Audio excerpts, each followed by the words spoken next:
आता बघूया टॉप 9 जिल्ह्यांच्या बातम्या। नागपूर खंडपीठातील न्यायमूर्तींकडून सार्वजनिक विहिरींची पाहणी। नागपूर मनपाचा 445 सार्वजनिक विहिरी स्वच्छ केल्याचा दावा खरा की खोटा आहे तपासण्यासाठी न्यायमूर्तींकडून पाहणी।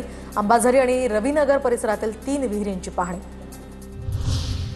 अमरावती महानगरपालिका कर्मचाऱ्यांचं आजपासून बेमुदत काम बंद आंदोलन, तर 7वा वेतन आयोग न मिळाल्यामुळे कर्मचारी संपावर।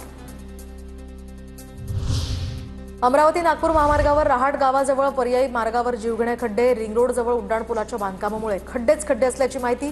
काही मीटर अंतरावरच या ठिकाणी हजारो खड्डे।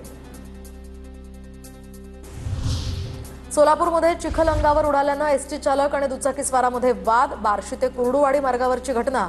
वादाचा हा व्हिडिओ सोशल मीडियावर व्हायरल। धाराशिवच्या तुळजापूरमध्ये शिवरायांचे 108 फूट उंच शिल्प उभारण्यात येणार, तर छत्रपती शिवाजी महाराजांना भवानी तलवार देताना शिल्प उभारण्यासाठी मॉडेल्स मागवले, त्यासाठी 15 सप्टेंबरपर्यंत मुदत। तर विधिमंडळाच्या विजयंती समितीकडून सोलापुरात शाळांची तपासणी। शाळेमध्ये बोगस शैक्षणिक उपक्रम दाखवत अनुदान लाटल्यामुळे मुख्याध्यापकाचं निलंबन।